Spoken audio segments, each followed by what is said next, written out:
ونعوذ بالله من شرور أنفسنا ومن سيئات أعمالنا ومن يهده الله فلا مضل له ومن يضلل فلا هادي له ونشهد أن لا إله إلا الله وحده لا شريك له ونشهد أن محمدا عبده ورسوله وقال الله تعالى وإذا قيل لهم لا إله إلا الله يستكبرون وقال رسول الله صلى الله عليه وسلم من قال لا إله إلا الله دخل الجنة. Our topic for tonight is La ilaha illallah, no God except Allah, or in Tagalog, walang Diyos maliban kay Allah. Walang Diyos maliban kay Allah. There is no God except only one God. Kahit sa Bible, kahit sa libro ng lahat ng religion, andun meron la ilaha illallah. Kahit sa Bible, sa Old Testament, meron, thou shalt not have any God beside me. Same la ilaha illallah. Sa New Testament, sabi ni Jesus Christ, Shama Israelo, Adna Ilahino, Adna Adonai Ahad. Hear, O Israel, Lord our God is only one Lord. Or in Tagalog, Pakinggan o Israel, Diyos natin Panginoon, isa lang Panginoon. So only one God. La ilaha illallah, there is only one God, Allah subhanahu wa ta'ala. So that's a meaning of La ilaha illallah literally. But if you go to the actual meaning, the meaning of La ilaha illallah, that no one can give us a profit and no one can give us a loss. No one can give us life, no one give us a death except Allah subhanahu wa ta'ala. No one can give us a profit and loss except Allah subhanahu wa ta'ala. No one can give us honor, izzah. No one can give us humiliation except Allah subhanahu wa ta'ala. So lahat ng nangyari sa atin, sa utos ng Allah. Everything happened to us sa utos ng Allah. So, hindi tayo takot kay sino man. Magtakot tayo sa Allah lang. We only fear Allah and we only hope to Allah. Because everything is happened by the will of Allah. And that's the meaning of La ilaha illallah. And La ilaha illallah meaning that I am testifying that I want to fulfill my life to follow the commands of Allah. I want to fulfill my life that I should follow the commands of Allah all my life. Everything I do must be according to the command of Allah. And I should not do the things which Allah forbidden for me.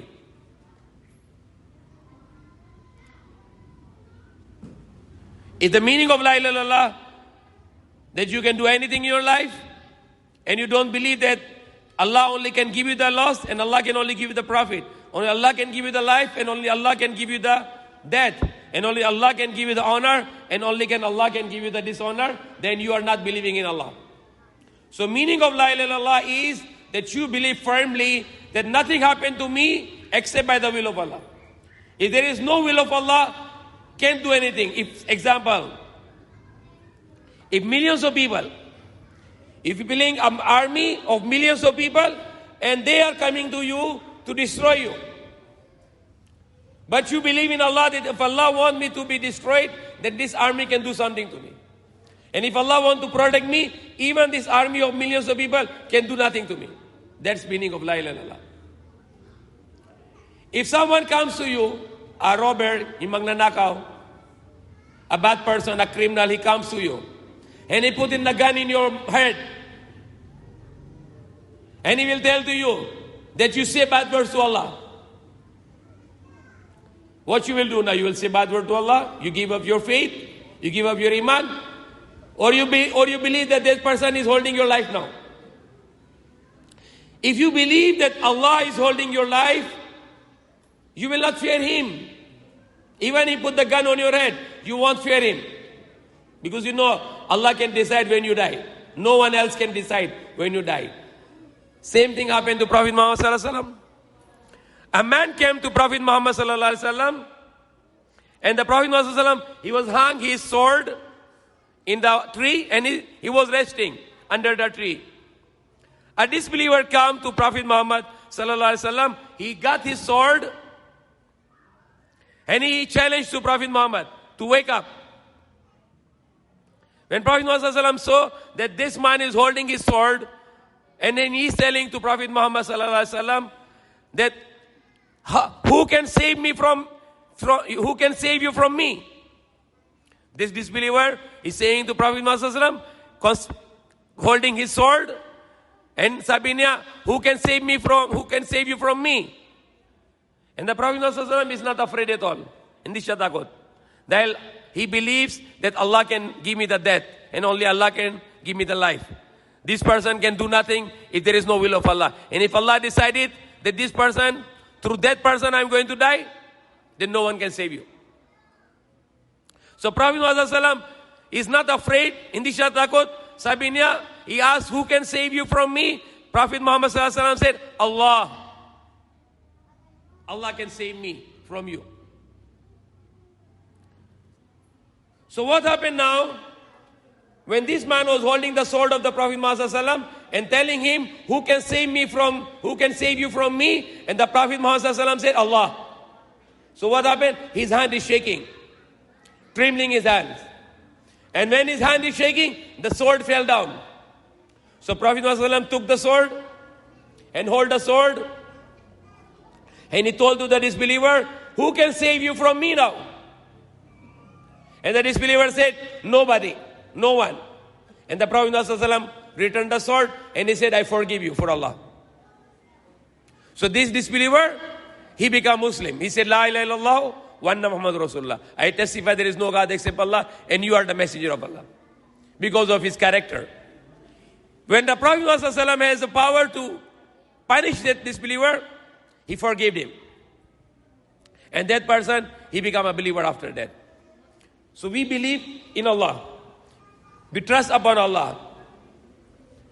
Everything in our life. And that makes you a very strong person. If you fear small things, malit ng bagay, then you will be very, very weak person. Like in the Philippines, there are people, they worship the idols. Yung mga samba sa Ribolto. Kala nila yung mga Ribolto, pwede sila bigay ng mabuti at naalisin yung masama. But this is idol. You made it.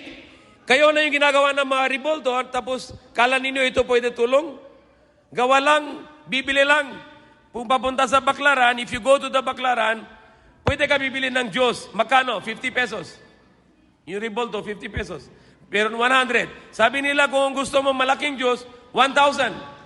2,000, mas malaki pa. Malaking Diyos, 2,000. Subhanallah. Anong klaseng Diyos yan? Bibili mo 2,000. Kung gusto mo malit lang sa taxi, ilagay nila. Plastic, 20 pesos lang. Tapos kala mo ito tulong sa'yo. Anong klaseng mahina ng paniniwala na gusto mo yung 20 pesos ng Diyos mo, tulong sa'yo, subhanallah. Subhanallah. Isang tao, one person in South America, he ride a taxi. A Muslim, he ride a taxi. He sit in the front, no seat belt. Yung taxi driver, tell to him, please fasten your seat belt. He said, why? Because of protection.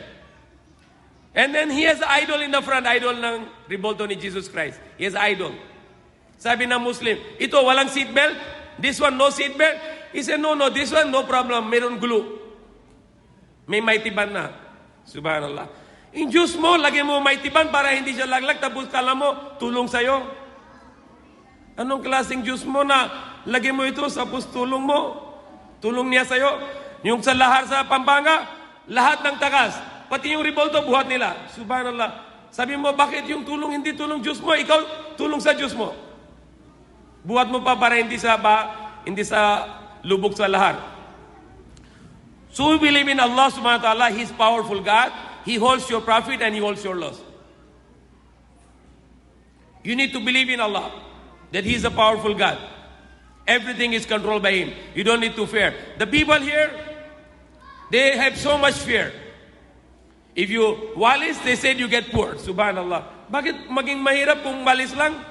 Sabi, wag na walis sa gabi para maging mahirap ka. Subhanallah. What is your relation to get rich or poor with walis? Kung may ibang tao, kung dumaan sa'yo yung black cat, masama na yun. Subhanallah. Bakit masama? Ano nangyari isang pusa, dumaan sa'yo, masama na. Anong klaseng na ang puso mo? Mahina. Kahit pusa, takot mo. Kahit walis, takot mo. Kahit number 13, takot mo rin. Bakit takot ka sa number 13? Why you need to fear number 13? We as a Muslim, we don't fear. Wala kami takot maliban sa Allah. We only fear Allah. That's meaning of La ilaha illallah. That you don't fear anyone except Allah. In the here, if you go to the building, Maybam building, 1, 2, 3, 4, 5, 6, 7, 8, 9, 10, 11, 12, 14. No number 13. Why is number 13? Because they are afraid, number 13. Subhanallah. So we don't believe in this kind of foolishness, this kind of weakness, that you fear everything. We as a Muslim, we have a la ilaha illallah, and that makes us very strong. That nothing can happen to me, no profit and no loss, no harm. No benefit, no loss, except by the will of Allah. And La ilaha illallah meaning that Allah is my Lord, Allah is my God, Allah is my creator, Allah is the giver of everything to me, Allah is the one giving me life, and Allah is the one can only give me the death. And for Allah I live, and for Allah I die, and for Allah I do all my act of worship, and to Allah I give all my charity. For Allah I give all my charity. So if you have this kind of belief in La ilaha illallah, then Prophet ﷺ said, whoever say La ilaha illallah with this belief and with this action, dakhal al-jannah, he will go to paradise. So meaning of La ilaha illallah also, you must follow his command to pray 5 times a day. You must make Ramadan fasting in month of Ramadan. You must give charity. You must make Hajj. You must speak the truth and no lie. You must honor your promise and not to break your promise. You must be honest and not traitor. You must be kind and not be unkind. You must be generous and not be niggard. You must be just and not to be unjust. This all is included in our belief in La ilaha illallah. This all included in La ilaha illallah. That I need to be justice. If a person is injustice, he will not go to paradise. If a person is cruel, he will not go to paradise. If a person is a liar, he will not go to paradise. So believe in La ilaha illallah, that there is no one can harm me and no one can give me any profit. No one can give me life and no one can give me death. No one can give me honor. People are afraid about honor. Subhanallah. Like in Pakistan, when people get married, the father, he spend millions. Why? Because he is afraid with people. That if he is not spending too much money, if no good party, people will talk bad about him and they can dishonor him. Subhanallah. He thought the people is holding his honor. Some people, they are too much fear about the honor. They have to buy the good clothes. They have to buy the good car. They have to make a nice looking house. Takot sa tao. If they are afraid, the people will destroy his honor. Subhanallah. Not in your houses you can get honor. Not from the clothes you can get honor. Not from the watch. Not from the cell phone you can get honor. You can only get honor from Allah. And you can get honor when you are obeying Allah. Because Allah said that if Allah intends to do a good, no one can stop it. And if Allah intends to do a harm, no one can stop it. And if Allah wants to give you the good, no one can replace it with harm. And if Allah wants to stop the harm from you, no one can harm you. That's the most important, one of the most important belief, to believe and feel strong, feel happy, that I have no fear of anyone. I don't fear about my life. I don't fear about my profit and loss, my benefits. I don't fear about my honor. No one can dishonor me. No one can destroy my honor, because Allah is one who can give me the honor. If Allah will, He can give me the dishonor. Because one of the name of Allah is Al-Mu'iz. One of the name of Allah is Al-Mu'iz. Al-Mu'iz means the giver of honor. One of the name of Allah is Al-Mudhil. And Al-Mudhil means the giver of dishonor. There was a classroom, and the teacher asked to the children, what name of Allah you like? What attribute of Allah you like? So some say Ar-Rahman, the gracious. Some say Al-Rahim, the merciful. Some say Al-Karim, the generous. Some say the most generous, infinitely generous, Al-Karim. And some say Al-Rahim, the infinitely merciful. Because when you say Al, that should be for Allah. Al-Karim, Al-Rahim for Allah. Ar-Rahman for Allah. So when there are names of Allah, when you put Al, it becomes exclusive for Allah. If you say someone is Rahim, you say Rahim means He's merciful. But you say Al-Rahim, infinitely merciful. That's Allah.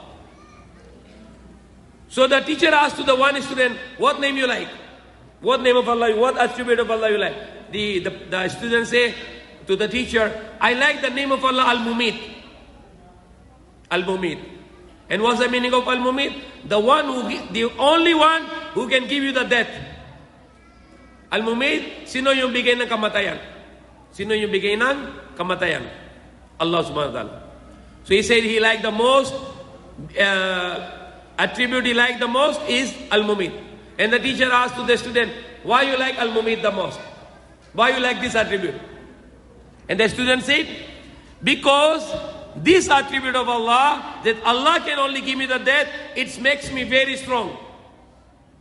It makes me no fear. Dahil sa Al-Mumit, Allah ang bigay ng kamatayan, wala ko takot. I don't afraid to anyone. Hindi ako takot kahit sino man. So he said, this name of Allah, when I remember, it makes me very powerful. It makes me very strong. So that becomes his reason to become brave. Hindi yung coward. He becomes very brave because he believes that no one can give me the death except by the will of Allah. When Allah decides me, I can be just killed by a mosquito. Not atom bomb. If Allah wants me to save, according to La ilaha illallah, even atom bomb, I will not be killed. But if Allah decides me to kill, to die, Allah will just send a mosquito with dengue and then no more. I will die. Just with the mosquito. Like the Nimrud, the king, the panahon ni Prophet Ibrahim, when he called himself God, the Nimrud, and when Allah punished him, there was a fly entered to his brain. Fly or mosquito, insect entered to his brain, and he got so much itching. Makate. And every time he let people to hit him on the head until he died. So Allah can destroy with the mosquito, Allah can give you the death even with the fly. And if Allah will save you, Allah can save you even with atom bomb. We have before we have a masjid in Canton, we have our member there, praying there, old man. He used to be the consulate in Hiroshima or Nagasaki. Hiroshima or Nagasaki. Because these two places, the atom bomb was thrown by America in World War II. And he was there in Japan, either of this city, Hiroshima, Nagasaki. And he was observed the atom bomb and nothing happened to him. He saw the atom bomb fail in the city and he is alive and he lived after many, many years. He used to pray with us, I think 2000, maybe around 15 years ago. He used to pray with us. He's very old already. His name is Abu Bakr. And he used to pray with us. He is a consulate in Japan during the time when the atom bomb was failed. And he did not die. There was a lady. The airplane was crashed on the airplane was crashed on mountain. And all the people died. All the people died. Except only one lady was alive. Survived. The plane crashed on the mountain and she survived because mountain has so many plants. And because those plants, Allah saved her. And there was a friend, my Arab friend, he is telling me the story about a building. A building was built. And while they were building, the one man fell from the building. And he was very happy because he fell on the sand. Hindi siya patay. Now he wanted to run to buy something for the people for celebration. So he said, everybody just wait, I buy something. Then he ran because he's very happy. When he ran, he don't know he's in the road. He go in the road, the vehicle hit him and he died. Subhanallah. He fell from the sky, he did not die, and he ran in the middle of the road and he died there because Allah was destined his death in the middle of the road. So we have already destination when we die. What we eat, where we get our income, what we do in this world, everything is written for us. We are written for us. We choose, but Allah knows what's His plan. Example, a murderer wants to murder. And if Allah wants to save you, then this murderer cannot do anything. And if the murderer want to choose to be murder you, and Allah decide you to be go out of the world, then murder will be able to kill you. But not without the will of Allah. So everything is written by Allah, and we believe in La ilaha illallah, that no one can give us a harm and benefit, profit and loss, death and life, and honor and dishonor. And we believe that according to the La ilaha illallah, Allah is our God, Allah is our Lord, sustainer, cherisher, protector, creator, the King, and He is the one we do everything. We do all charities, our worship, our act of worship, our fasting, and all our good deeds, we do it for Him, and all what He forbidden, we avoid it. And if we ever commit the sin, we ask forgiveness from Him, because He is Al-Ghafur. He is also the most forgiving. He is also the one who accepts the repentance. And the repentance, the person who repents, Allah loves it very much. Like Allah said,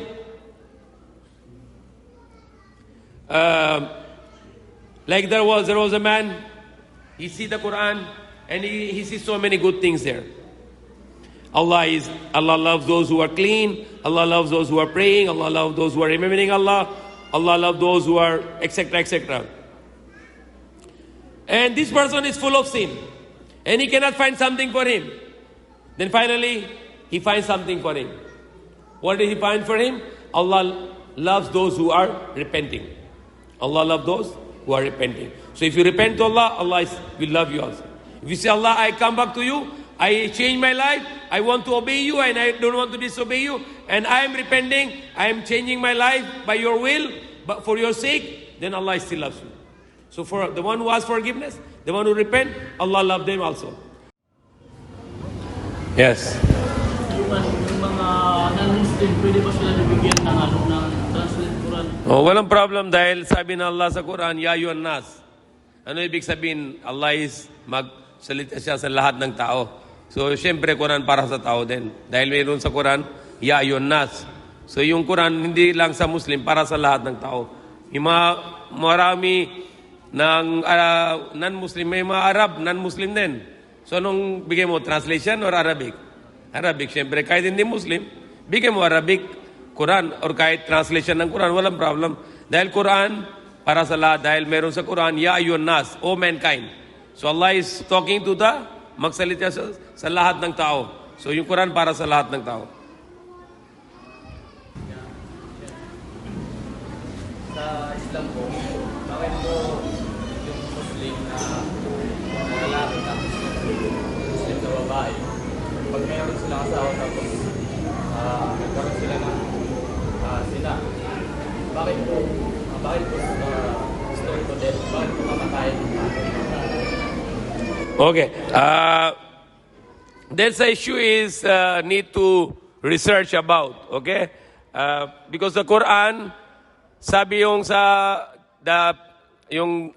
punishment for the zania or zani is 100 times weeping sa Quran, sa Surah An-Nur.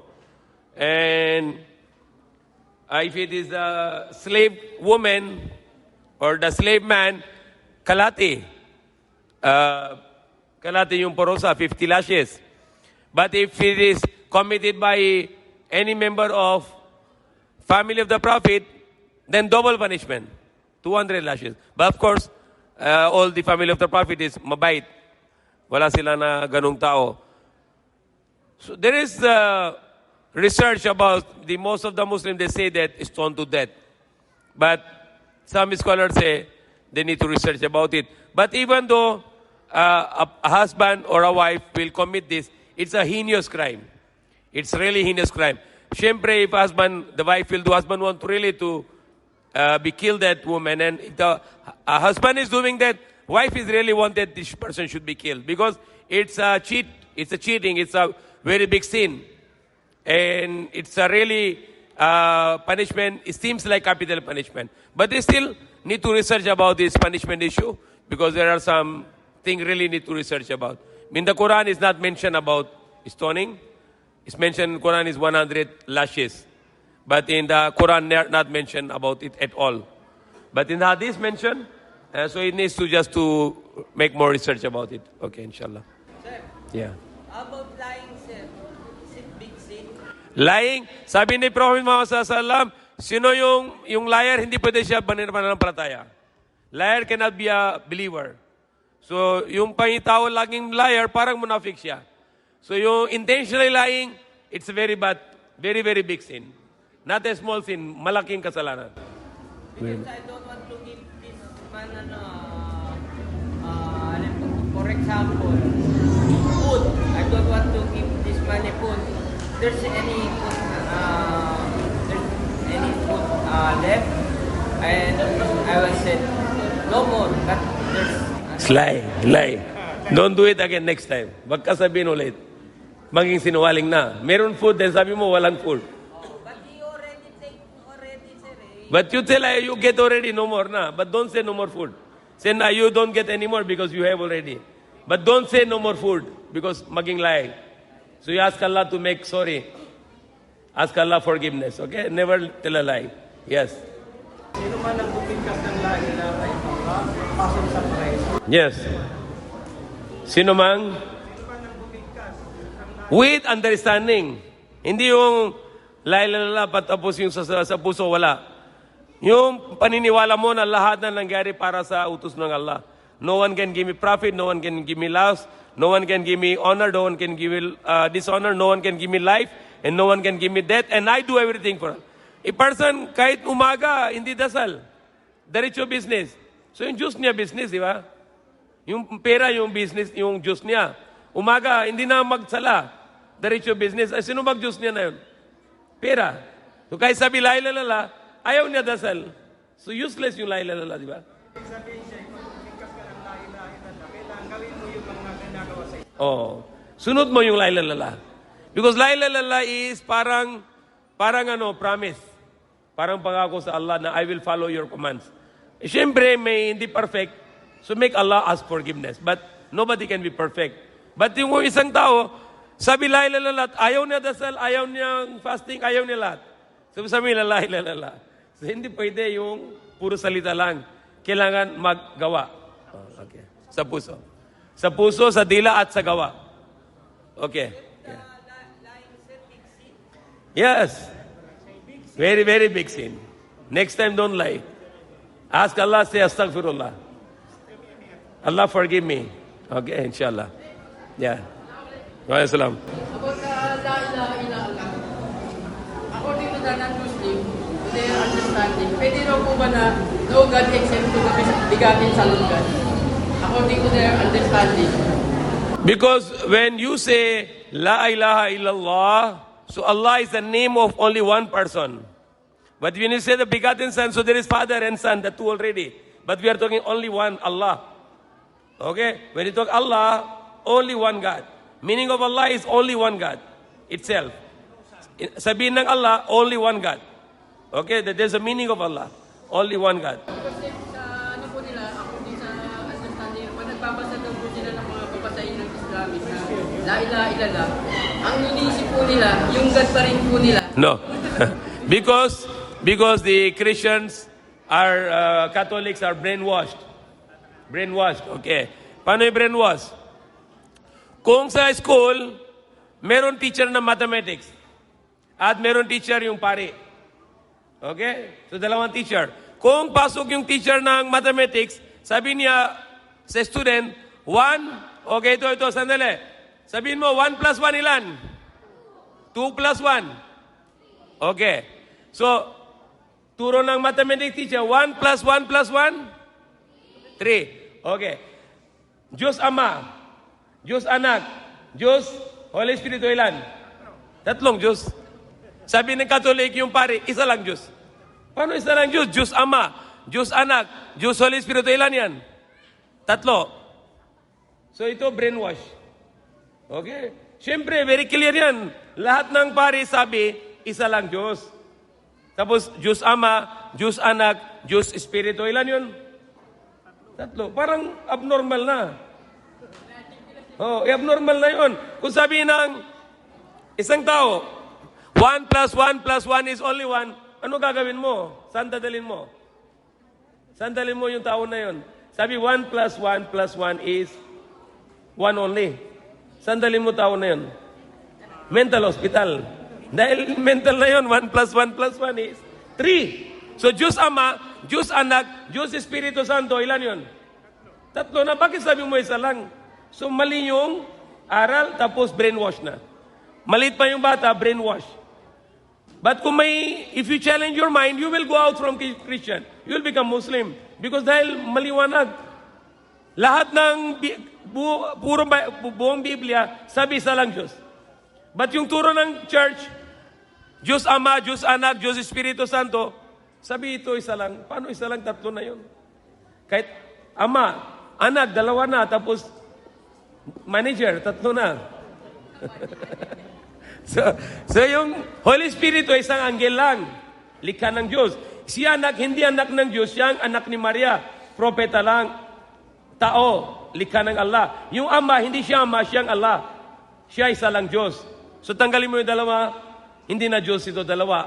Likha ng Diyos. Espiritu, anghel, Gabriel, Jesus, hindi anak ni Diyos, anak ni Maria, tao, propeta. Tapos na. Yung Ama, hindi siya Ama, siyang Allah. Infinite God. So that's all. Yes. Yung music po, ginagamit ang pangalan ng Allah, yung parang kanta nila pangalan ng Okay, the music, kung yung masabi ng marami scholar sabi, lahat ng music haram, hindi tama. Hindi tama yon. Dahil hindi lahat ng music haram. Dahil panahon ni Prophet Muhammad SAW, kung papunta siya sa Madina, marami na mga sahaba na magkanta. May daf, may drum. Bakit hindi sabi ni Prophet bawal? Bakit hindi sinabi ni haram? Sinabi ba ni Prophet Muhammad haram? Yung may drum, di ba? Tapos magkanta sila. Sabi ni Prophet Muhammad, bawal ito? Hindi sinabi niya. Bakit sabi ng scholar haram? So hindi lahat ng music haram. But kung yung music na haram, na kung may masama, yung mga sex, yung mga masamang salita, mumurahin, yan haram. But kung yung music, parang yung may music na Bismillah, or yung turo tungkol sa Islam, about Prophet Muhammad, about fasting, about Ramadan, about Salah, no problem. Yung may magandang kanta, yung nasheed, no problem. Kahit may konti music, katulad yung drum, hindi na problem to. Walang problem yun dahil hindi binawal ni Prophet Muhammad. Bakit binawal lang? Yung ba ng scholar, mas mataas kay Prophet Muhammad? Sila mas maalam kay Prophet Muhammad? Di ba sa mga kasal, yung mga bata magkanta na tapos may drum? Bakit sabi ni Prophet Muhammad, hindi sinabi niya bawal ito, haram? Doon siya, di ba, sa kasal? Hindi sabi niya haram. So bakit sabi ng mga scholar, baka sila mas mataas kay Prophet Muhammad? O baka sila mas malaman kay Prophet Muhammad, nauzubillah? Hindi pwede. Ordinary tao lang, si Prophet Muhammad, prophet ng Allah. Hindi sinabi niya lahat ng music haram. Bakit sila na may karapatan sabi lahat ng music haram? Hindi lahat ng music haram. Okay? Yung may maganda music, yung may masama music. Okay? So, hindi sabihin pwede na, dahil kung ginawa mo haram, only Allah. Allah lang pwede ginawa ng haram. Hindi pwede na yung Allah na ginawa halal tapos ginawa mo haram, maging kafir ka. So, beware of this. Yung lahat ni marami scholar, ginawa nila riba halal. Katulad sa Islamic Bank. Ano Islamic Bank? Loko-loko. Hindi halal yun. Riba din yan. Sabi halal. Tapos music, sabi haram. Subhanallah, hindi lahat ng music haram. Hindi lahat ng music haram. Meron maganda music, meron na mga masama music. Okay? Sir, how about selling like this? I'll give you 1,000 pesos. But you buy to me 200 pesos. So, I will give you, utang for you, credit. I will give you 1,000. But you must buy to me worth 200 pesos. I'll give you credit 1,000 pesos. That is haram. That's haram. Dahil, sabi ni Prophet Muhammad SAW, if you loan something, you cannot get benefit. So if you give loan 1,000, then you make a condition, you should buy something from me, so you are getting benefit for your loan. So loan, no benefit. Kahit yung bigay mo loan, tapos mag-condition na yung bibili siya sa'yo 200, haram pa rin dahil kuha siya ng benefit para sa loan. Okay? So loan, patong loan, haram, and kung may benefit sa loan, haram din. 5-6 haram din. Bawal din. Huh? Okay. Correct me if I'm wrong. Because we are Muslims, pray for Islam religion. Islam is for Allah. How about the Catholics? What is the Christian? Christian is the people. Catholic is the religion. What is the pray for the religion of Catholic? Who is the God of Catholic? Okay. The Catholic, not all the Christians are disbelievers. There are Christians who believes in one God, but they are researching about Islam. Okay? So the God, the Christian believe, is supposed to be the God of Abraham. The God that Jews believe, yung mga Hudyo, God of Abraham. Tayo, God of Abraham din. Yung isa lang Diyos. But the problem now, yung Catholic na yon, parang naugali nila parang pagan.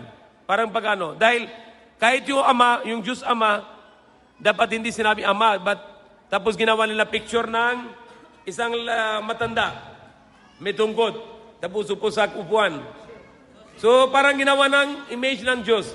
So share pa rin yun. So the Catholic is pray for the wrong way. Wrong way. Because they are already misguided. Si Jesus Christ, hindi siya Catholic, hindi siya Christian, hindi siya Hudyo. Si Jesus Christ, Muslim. Si Moses, Muslim. Abraham, Muslim. Dahil ano ibig sabihin ng Muslim? Magsamba ka sa isa lang Diyos. You worship only one God. You obey only one God. So Muslim sila lahat ng propeta. Si Prophet Muhammad sallallahu alaihi wasallam is last prophet. But kahit si Adam, Noah, Abraham, Jesus, Moses, David, Solomon, lahat sila Muslim. So that's why, Sheikh, I just wondering why the Catholic people still in the wrong way. Pray for the wrong way, not for the Islam. It's our duty to bring them to Islam. It's our duty to tell them about Islam. But if they follow the Bible, they should believe in only one God. They are following the Catholic Church, kaya misguided. But if they follow the Bible says there is only one God. First commandment, thou shalt not have any God beside me, Allah, the Almighty. Number 2, thou shalt not worship the idols. Huwag ka samba kayo ng ribolto. Lahat ng Catholic samba sa ribolto. Sabi ng 10 commandment, thou shalt not kill. Huwag na patayin. Kung papunta sa Quiapo Church, sa labas ng Quiapo Church, benta ng gamot para sa laglag. Abortion. Ano abortion? Patay. Sabi ng Bible, thou shalt not kill, but outside that church, benta ng gamot para sa abortion. Patay. So, problem na yon, yung church is problem. Yung sa Bible, iisa lang Diyos. Hindi yung maraming Diyos, walang ribolto. Bawal ribolto. So, problem is, if the Christian will follow the Bible, sila maging Muslim. Papunta sila sa Islam. But the problem na yon, 99%, almost near to 100% Christian, they don't read the Bible. Kung basa nila Bible, they will come to the Islam right away. Because alam nila ano yung totoo Islam. Yung church is already misguided. So if they will only read the Bible, they will come to Islam. Because Islam is truth. Okay. Okay, okay, yes. Tatanong lang po ako, ano po ang parusa sa mga tao na nakarinig po sila ng dawa ng Islam, na narinig nila yung pangalan ng Diyos sa Islam na si Allah, nakarinig nila na yung libro ng mga Muslim ay Quran, at saka ang Propeta Muhammad, ang pinaka-propeta na huling propeta ng Diyos, ano po ang parusa sa kanila ng Allah po pag namatay sila na hindi na? Okay, if they already understand, and ayaw nila nang tanggap dahil mayabang o dahil takot sa tao o baka takot sa asawa niya, siyempre papunta sa impyerno. Dahil ayaw niya tanggap ng katotohanan. Alam niya ito, totoo yun. Ayaw niya dahil sa may reason. Oh, baka wala ng sweldo, baka wala ng job, baka wala ng negosyo, baka wala ng pamilya, baka wala ng takot yung galit yung mga relatives. Baka takot siya sa asawa niya. Alam niya, totoo yung Islam, ayaw na tanggapin. So, unahin niya yung iba, maliban kay Allah.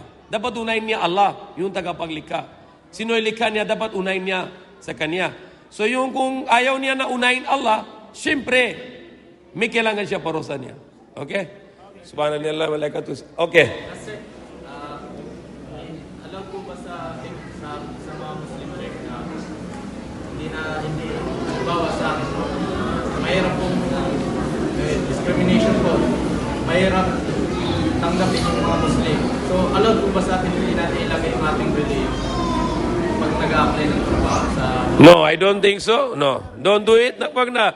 All the department Muslim working. I-custom may Muslim. Kahit BIR Muslim. Kahit saan ka papunta sa government, lahat may Muslim. Maging sinungali ka, bawal sa Islam. Hindi. Hindi. Because nobody discriminated in the Philippines. Lahat ng Muslim may trabaho yon. Kahit saan ka papunta, may Muslim na may, kahit sa anong department, kahit ano. Alam mo yung mga BA forms? Sino yung mas marami yung guard na yon? Maraming guard Muslim. Maraming guard yung sa BA forms Muslim. Kahit saan may Muslim. Walang problem yan. Nobody discriminated. You can only hide the religion when you want somebody want to kill you. Okay? Kung may lugar ka na yun na baka kung sabi mo Muslim ka, papatayin sa'yo, then you can hide in case of protection of your life. But if your iman is strong, you will not hide even somebody will kill you. Okay? Okay, next. Pwedeng maglayo pagpapatay ka? No lie, inshallah. Okay? Okay. Subhanallah, alhamdulillah, la ilaha illallah. هذا خلق إذا نفس سبحان الله يحمد سبحان الله الذي خلق إذا نفس دار الشرك سبحان الله يحمد سبحان الله الذي سبحان الله يحمد سبحان الله الذي خلق إذا نفس زينة عرش ذات كلماته اللهم صل على محمد وعلى آله وصحبه وسلم ربنا آتنا في الدنيا حسنة وفي الآخرة حسنة وقنا عذاب النار آمين Ya Allah, our Lord, give us good in this world and good in the hereafter. Save us from your anger, save us from hellfire. Amin. Ya Allah, be happy with us and enter us in Jannatul Firdaus in our next life in paradise forever. Amin. Ya Allah, guide us. Amin. Allah, forgive us. Amin. Allah, mercy on us. Amin. Ya Allah, protect us. Amin. Allah, protect us. Amin. Allah, protect us. Amin. Ya Allah, give our children long life. Amin. Ya Allah, give our children long life. Amin. Ya Allah, give our children long life. Amin. Ya Allah, give our children all the children of the world long life. Amin. Ya Allah, we ask from you all good with your prophets, all good evil they ask from you. Amin. Ya Allah, we seek a protection from all the evil from which your prophets, all good evil they seek a protection. Amin.